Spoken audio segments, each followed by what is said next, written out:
Assalamualaikum warahmatullahi wabarakatuh. Setelah pada uraian sebelumnya dijelaskan mengenai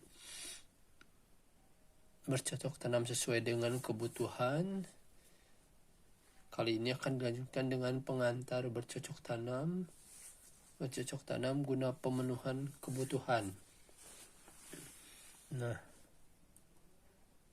jadi setelah semua dihitung kebutuhan untuk tubuh kita dari mulai karbohidratnya, protein, lemak, mineral, dan sebagainya,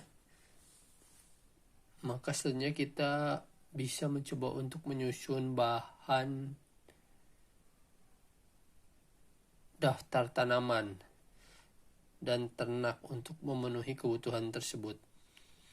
Daftar tanaman dan ternak ini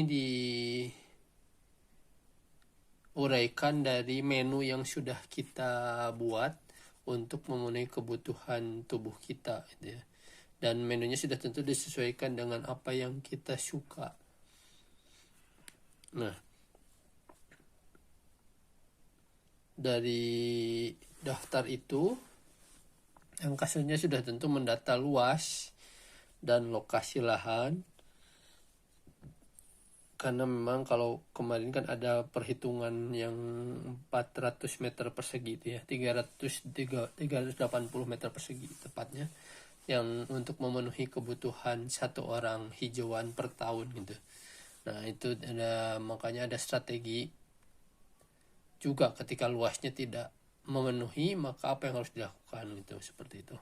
Karena itu memang langkahnya adalah mendata luas, terus lokasi lahan, terus ketinggian dari atas lautnya itu berada di berapa, terus mengetahui juga arah angin dari mana ke mana ketika siang, ketika malam, kemudian tekanan udara, kelembaban, terus kadar polusi udara gitu kan. Karena memang ketika kita berada di wilayah yang polusinya tinggi, maka itu berpengaruh terhadap tanaman yang kita tanam gitu ya. Jadi banyak, apalagi ketika di kota gitu, tanaman yang mau tidak mau dia menyerap berbagai macam racun atau polusi yang ada di udara, ada di air, ada di tanah gitu. Dan ketika belum diurai lebih lanjut oleh tanaman tersebut tapi sudah kita makan, ya maka akan masuk ke dalam tubuh kita dan menjadi PR untuk tubuh kita menguraikannya. Jadi seperti itu. Kemudian setelah itu sudah tentu debit air, pH-nya air, terus posisi sumber air di mana gitu. Karena kan memang nanti ketika posisi airnya berada di bawah, maka mau tidak mau kita harus mencoba menaikkan dulu air tersebut, sehingga nanti untuk menyiram, untuk kebutuhan pemeliharaan ternak dan apapun itu kita sudah tidak perlu lagi berat, karena sudah tinggal mengikuti saja kontur ya, perbedaan ketinggian tanah serta keanekaragaman nabati dan hati di sekitar lahan kita. Nah, ini kaitannya dengan penjelasan tahap suksesi. Jadi ada di tahap suksesi apa sebetulnya lahan kita itu. Karena mau tidak mau sekarang kita sudah melewati masa panjang gitu, dimana apalagi yang tanah yang pernah dijadikan perkebunan monokultur itu sangat-sangat berpengaruh sekali. Jadi sebelumnya sudah pernah monokultur, kemudian juga memakai kimia sintetik itu, wah itu sangat berpengaruh sekali itu ya. Jadi banyak tanah yang akhirnya yang seperti pasir gitu. Nah, itu yang memang nanti jadi makin berat, karena ketika dia jadi seperti pasir, maka dia tidak bisa menyimpan air langsung meresap dan langsung turun langsung kering, dan juga terlalu padat sehingga ketika tanaman juga, apalagi tanaman kecil-kecil itu mau tumbuh, akarnya sangat berat gitu, seperti itu. Dan belum lagi nanti masalah nutrisinya, mikrobanya kita tidak tahu gitu ya, karena memang bekas dari kimia sintetik. Kemudian pendataan berikutnya untuk arah mata angin, untuk arah peredaran matahari juga, dan intensitasnya, jadi lamanya sinar matahari tersebut, dan tidak dipakai posisi kontur tanah di puncak gunung atau bukit gitu kan, atau di punggungan atau di lereng, di lembah atau pelataran datar gitu. Nah, nanti ada ukuran serta kerekatan butiran. Nah, tadi butiran tanah itu kan tadi ada yang padat, ada butiran halus, tanah liat biasanya, gembur antara padat dan lepasan, atau lepasan butiran pasir. Nah, lapisan tanahnya juga, kemudian pH tanah, tadi kan selain pH air dan pH tanah, dan tahap suksesi. Nah, itu jadi posisinya di tahap suksesi mana, apakah masih dalam tanaman perintis gitu kan, atau sudah ke herbasius gitu kan, atau sudah ke semak belukar. Nah, itu yang perlu dipertimbangkan juga untuk mengelola kebun gitu ya. Nah, ini jadi arah matahari itu kan, itu karena nanti menentukan ketika arah terbitnya gitu kan, dari mana sehingga dia akan punya kecukupan sinar gitu untuk tumbuh kembang tanaman itu kan. Kemudian juga kalau yang ini ada di kemarin juga biointensif gitu ya, dimana ada 60% itu kan tanaman yang karbo gitu kan, 30% itu kalsium, 10%-nya sayuran gitu, kayak gitu, serat. Nah, hal yang perlu diketahui itu, jadi ini dari presentasinya Pak Muhaimin Iqbal, Islamic Agriculture gitu ya, ada ini. Jadi untuk mengetahui kebun gitu, nah itu bisa dilihatnya nanti di surat Al-Baqarah ayat 265, 266, dan surat 18 ayat 32, 33, surat 24 ayat 35. Jadi seperti itu kalau tentang tanah dan air gitu kan, jadi ada di ayat ini gitu. Nah, waktu atau musim gitu kan, minimum tillage itu, jadi dengan membalikkan tanah yang sangat minim, itu ada di surat ke-55 ayat 7 sampai 12 itu. Tentang lubang, tentang benih sesudah hujan, tentang kerja yang baik, tentang rotasi tanaman, tentang pemeliharaan, tentang meningkatkan kesuburan tanah, tentang manajemen pengendalian hama ini ya secara alami. Nah, ini tentang aplikasi mulsa, tingkat ketebalan mulsa,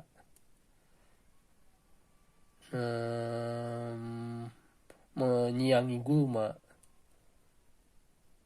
penggunaan secara maksimal, tidak menghasilkan limbah. Nah, ini jadi ini dari presentasi Islamic Agriculture Pak Muhaimin Iqbal di slide 51. Jadi sama seperti tadi yang di sebelumnya juga, apa yang perlu diketahui ketika kita ingin bercocok tanam itu, bahkan di Quran pun ada ayat-ayatnya yang menjadi patokan gitu ya, supaya kita bisa berpikir lebih lanjut. Nah, ini jadi ayat pada setiap tahap itu, jadi dari mulai perencanaan kebun, tanah, cuaca itu ada itu, Al-Baqarah itu kan, ada Ahqaf, ada surat-surat itu, dan persiapan pengolahan lahan, perlubangan itu kan, penanaman benih dan kualitas kerja, rotasi, pemeliharaan tanaman dan tanah, perlindungan hama dan penyakit serta lahan, produksi maksimum, hasil minimum, limbah, terus pasar, tentang menjualnya bagaimana itu kan, distribusi, timbangan dan keadilan. Jadi ini presentasi dari halaman 52, lanjutan dari yang tadi.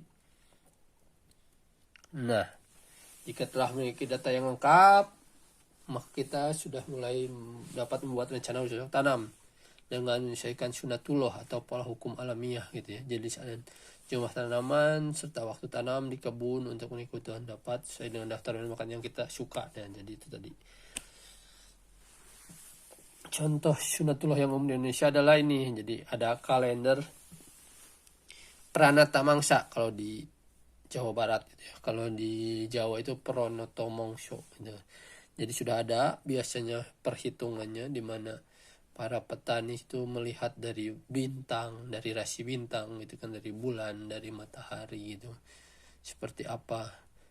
Nah, itu pola umum yang kita bisa gunakan untuk awal mencoba menyesuaikan dengan musim gitu yang ada di lingkungan kita. Nah, ini jadi ada mangsanya ketiga, labu, ada rendeng, ada mareng gitu kan. Nanti ada ciri-cirinya apa pada alam, pada manusia, dan kondisi meteorologinya seperti apa gitu, musim tanam apa gitu. Ada palawija, sayuran atau bero itu istirahat, masa istirahat lahan, padi itu kan. Gitu nanti terus berputar. Nah, ini tadi Pranoto Mongso kalau yang Jawa gitu ya, sama juga. Ada perhitungannya juga. Nah, ini juga sama. Perhitungan tentang tadi. Nah, dari pola tersebut dapat lihat maksudnya menanam beragam jenis tanaman. Jadi tetap tidak boleh satu jenis atau monokultur itu ya, harus diversifikasi tanaman beragam. Dengan tumpang sari itu kan. Jadi tumpang sari jadi komunitas tanaman didatangi oleh hewan-hewan, maka menjadi gilda gitu. Jadi seperti itu. Nah, dirotasi jangan lupa juga itu kan masa berak, istirahat itu masa peralihan perantara menuju musim tanam selanjutnya, atau juga menuju dari musim hujan ke kemarau, dari kemarau menuju hujan, itu bisa juga dipakai untuk masa istirahat kan.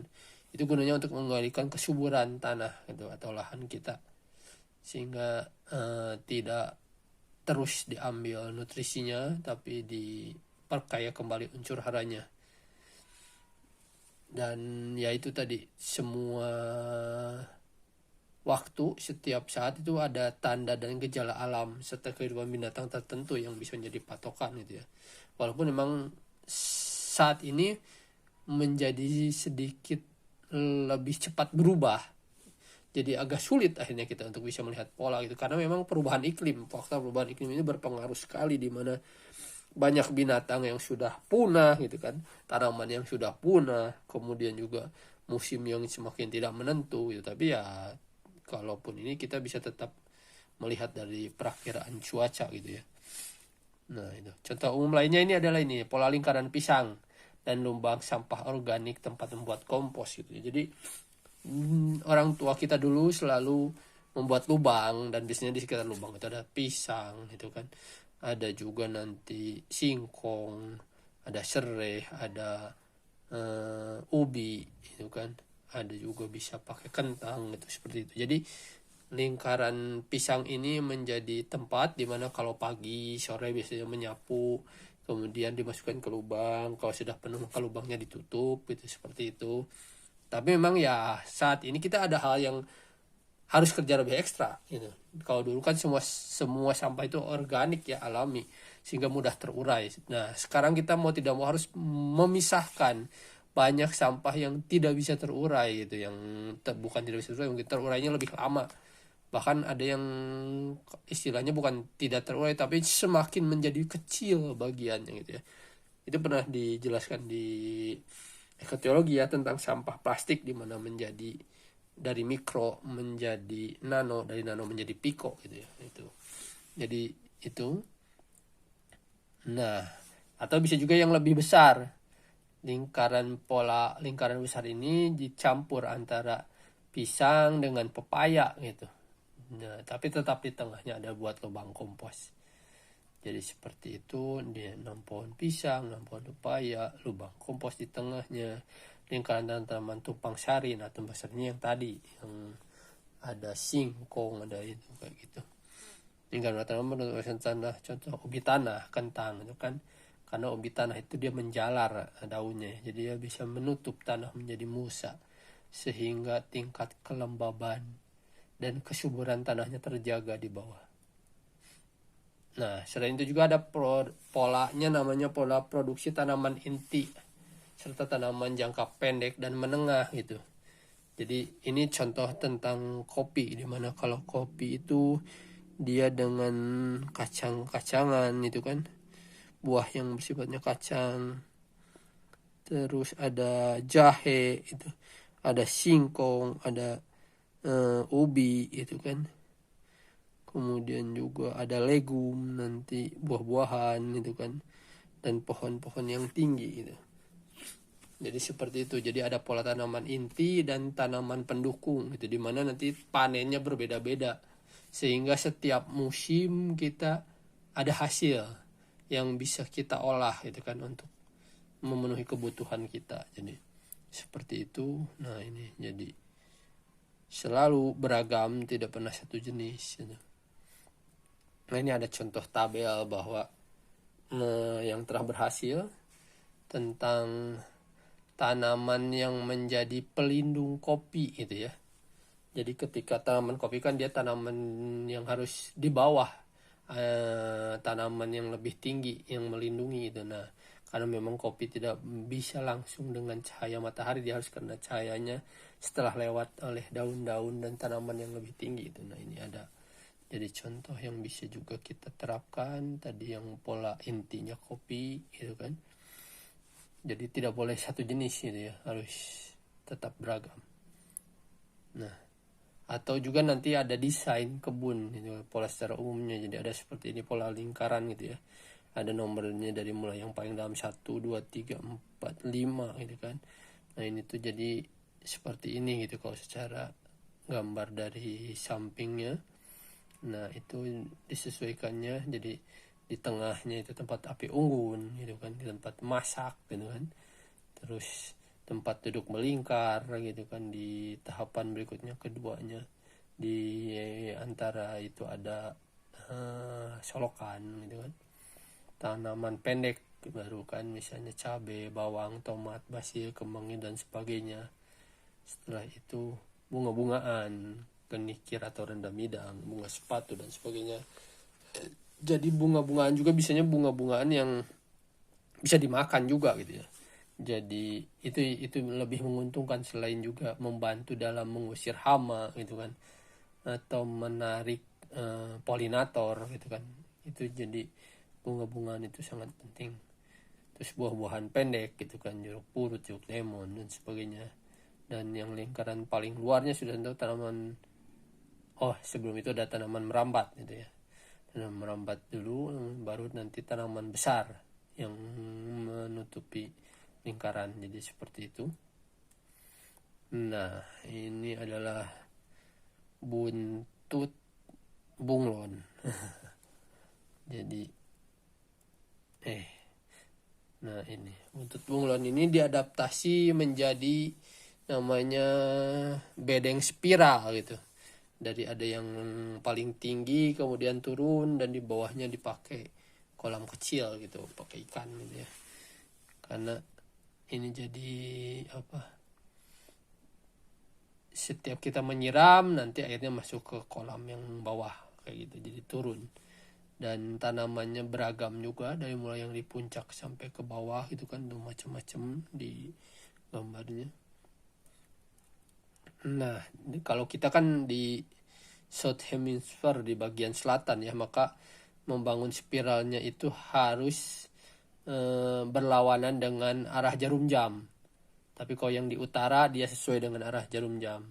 Kenapa seperti itu? Itu patokannya karena memang berpengaruhnya dari nanti sinar matahari gitu kan, intensitas sinar matahari gitu, menghadap sinar mataharinya, sehingga nanti berpengaruh terhadap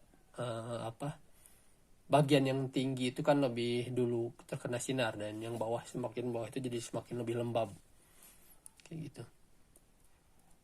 Atau juga bisa ini lubang kunci atau mandala gitu ya. Jadi ada melingkar gitu. Nah ini tuh didesain tadi mengikuti pola dari bunglon ya, buntutnya bunglon. Nah kemudian juga bisa ini dibuat di tengahnya ada rumah untuk cacing. Jadi setiap sampah dapur kita masukkan ke tengah sehingga nanti cacing akan makan sampah-sampah itu, dan kotoran cacingnya serta air dari hasil residu cacing itu menjadi nutrisi buat tanaman di sekelilingnya gitu ya. Jadi seperti ini kita bisa hanya menyiram dari si rumah cacingnya, tapi dia jadi meresap ke semuanya gitu kan. Jadi dibuat seperti itu karena memang ya ini menumbuhkan biologi tanahnya ya. Jadi rantai atau jejaring makanan di dalam tanahnya dihidupkan kembali. Oh ini ada filmnya. Here's a worm tower, and it's a vertical worm farm. Just a big pipe going down into the garden, holes in the side, open to the bottom. The worms only live in organic matter, so they won't go into the soil. These are compost worms, not earthworms.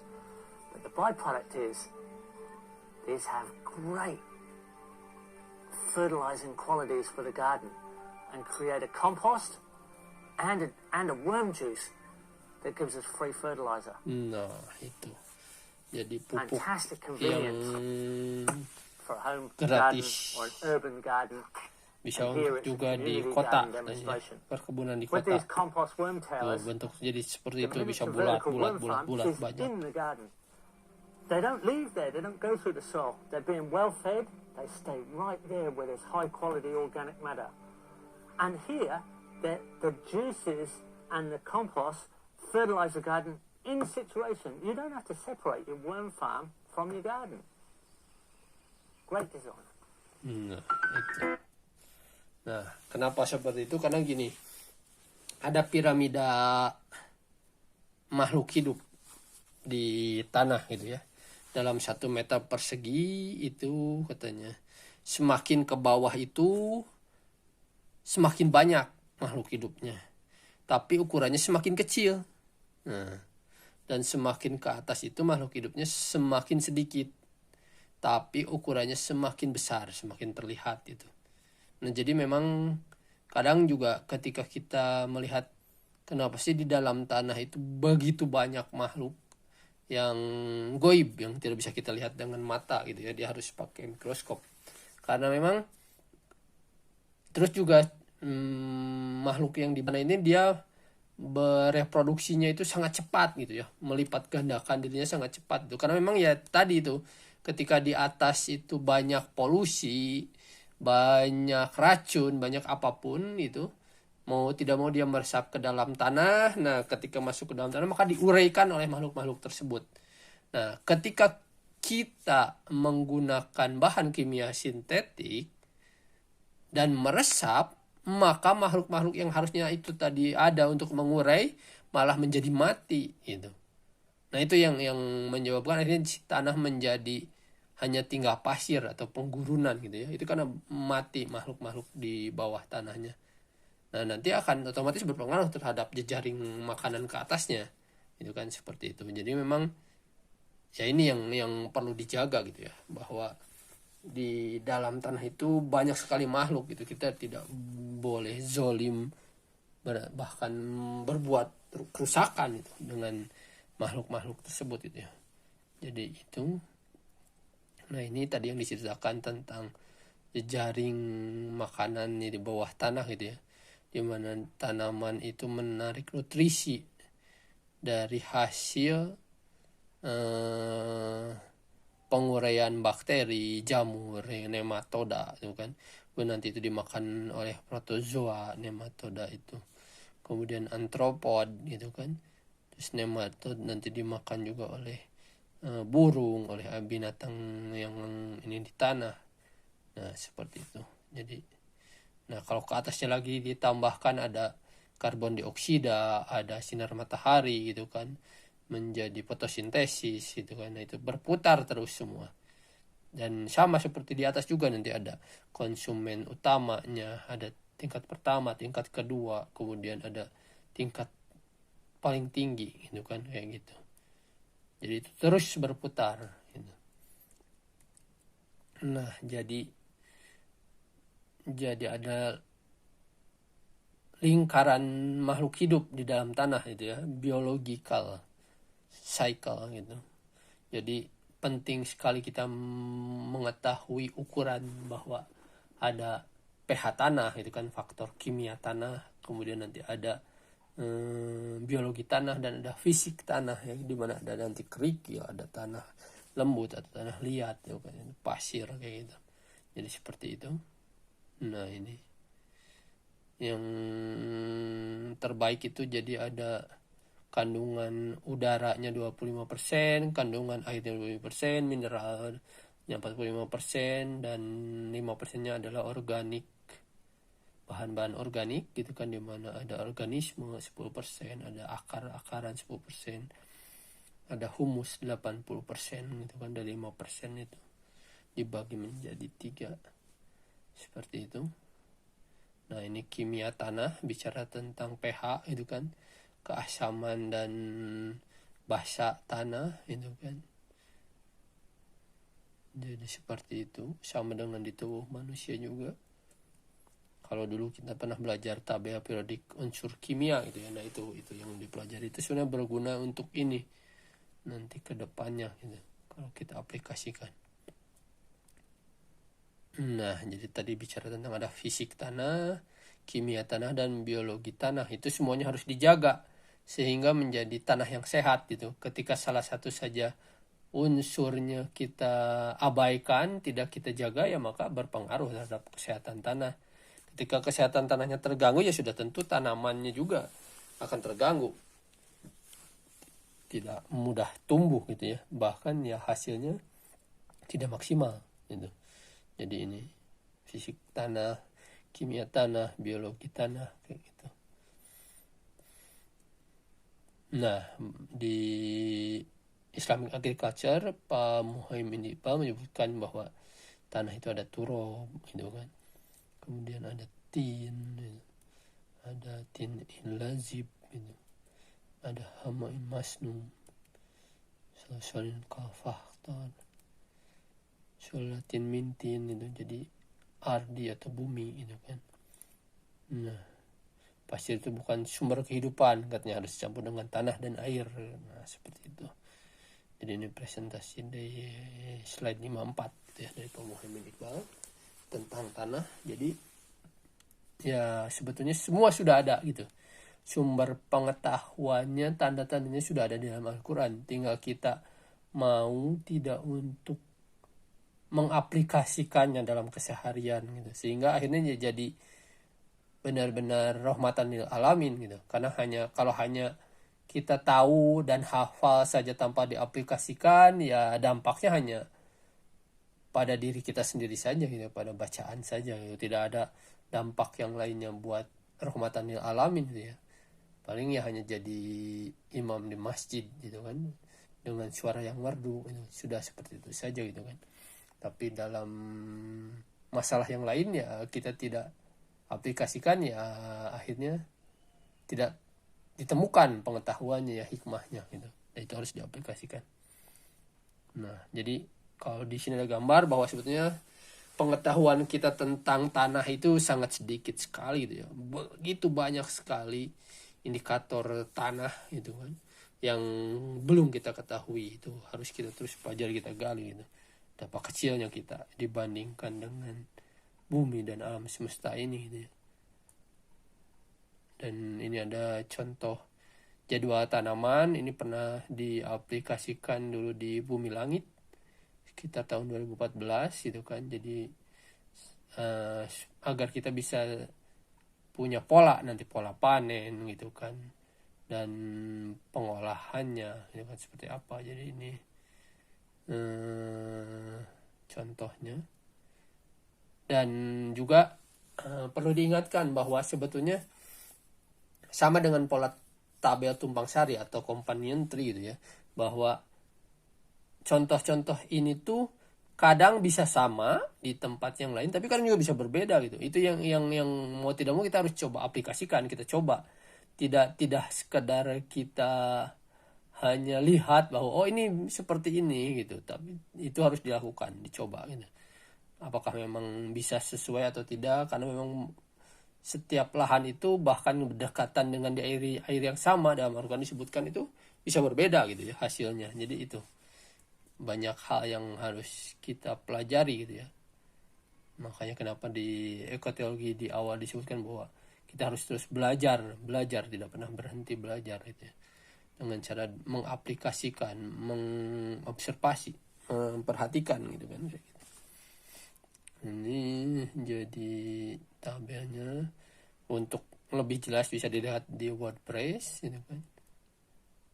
Ini kebun Al-Quran, bahkan pola itu sendiri pun ada di sini. Nah, Indahnya ilmu itu berbagi. Dia tidak berkurang tetapi malah bertambah. Itulah yang terjadi di situs ini. Awalnya kami menulis tentang kebun, kemudian para pembaca yang tahu lebih banyak menambahinya dengan ilmu-ilmu mereka dari sisi perkebunan, sains, dan juga Al-Quran. Maka pulse of knowledge yang menggelinding seperti bola salju itu insya Allah cukup untuk membuat grand design sebuah kebun yang tidak biasa, yaitu kebun yang berbasis Al-Quran. Nah ini, jadi Islamic agriculture itu dari kebun Al-Quran gitu ya, dari penafsiran Al-Quran.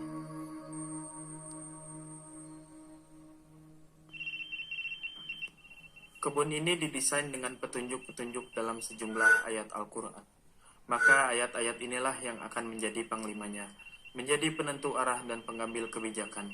Kemudian tentu serangkaian ilmu-ilmu terapan akan dikerahkan sebagai prajurit untuk mengimplementasikannya di lapangan. Sebagaimana panglima yang akan mengambil kebijakan strategis, maka ayat-ayat yang terkait dengan keanekaragaman hayati itu dipetakan terlebih dahulu. Agar mudah kita pahami, ayat tersebut divisualisasikan dalam sebuah ilustrasi.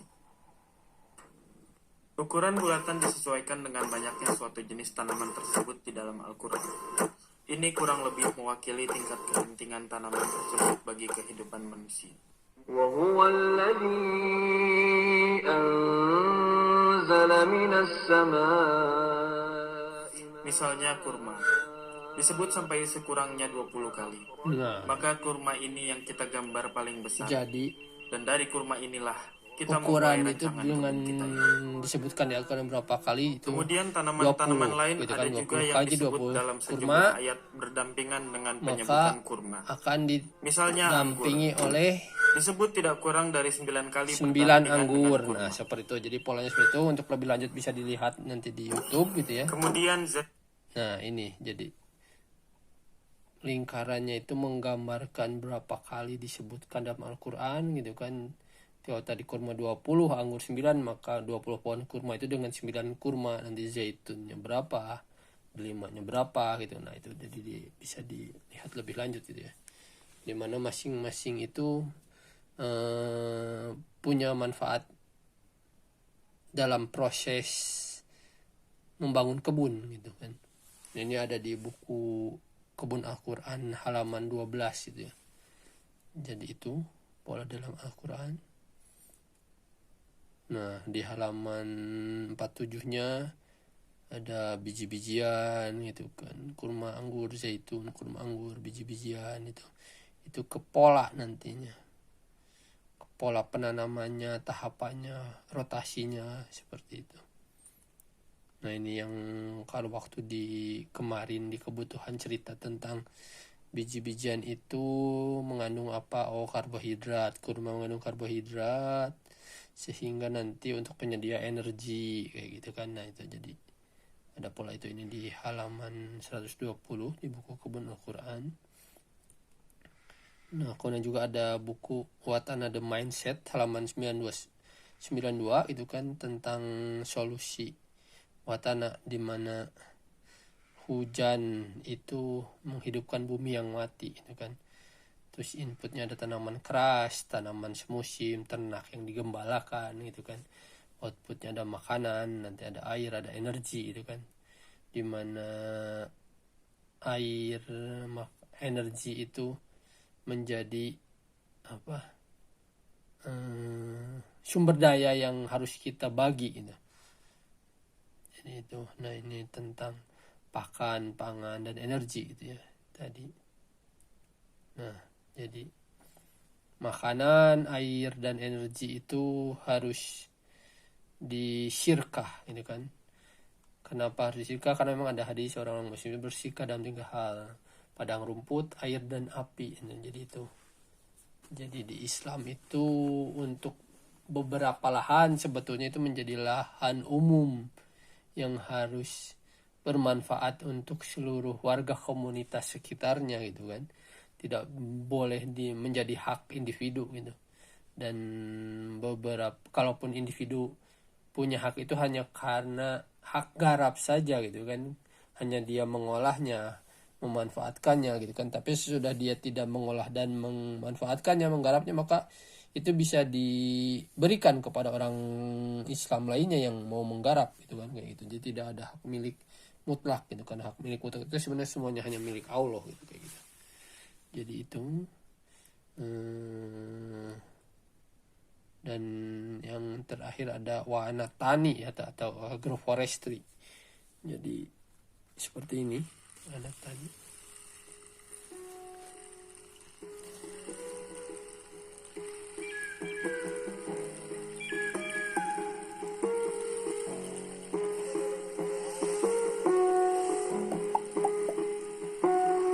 Jadi ini sistem monokultur, membuka hutan, ditanami satu jenis tanaman gitu kan, memakai kimia sintetik. Nah, malah yang terjadi seperti ini, tidak ada masa depan katanya. Solusinya ya harus beragam, nah, tidak pernah satu jenis tanaman,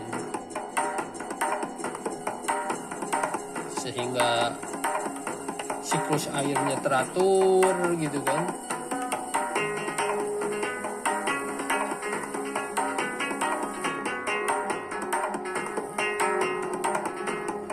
Nah, dari legum ada NPK gitu kan, ada terbentuk iklim mikro gitu kan, penyerapan karbon seperti itu, keanekaragaman hayati gitu kan.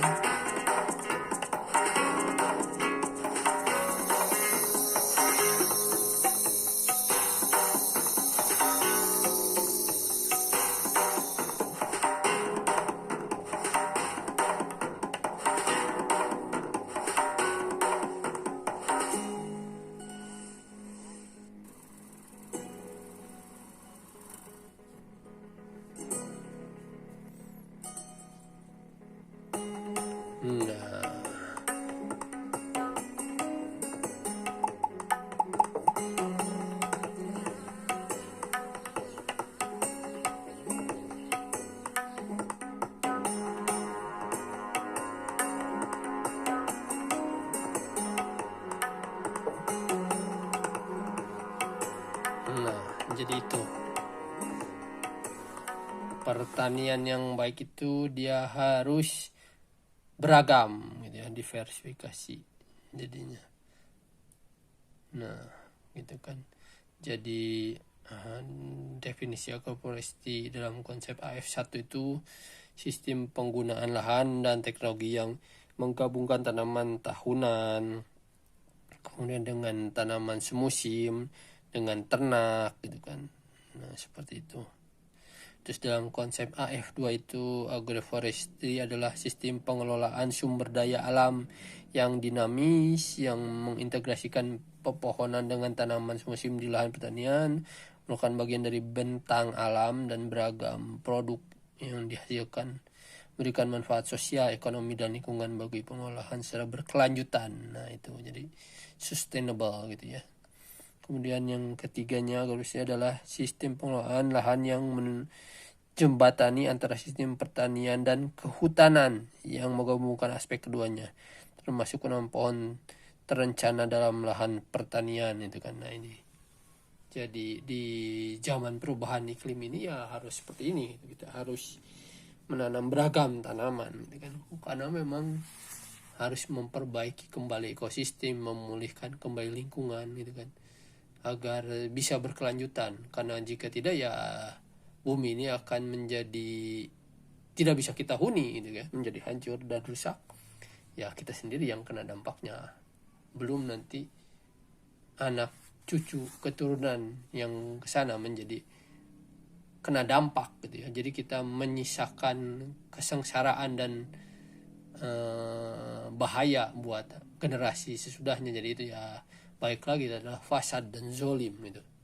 Jadi mungkin itu sementara tentang pengantar yang bercocok tanam untuk memenuhi kebutuhan, dan akan dilanjutkan dengan bahasan selanjutnya.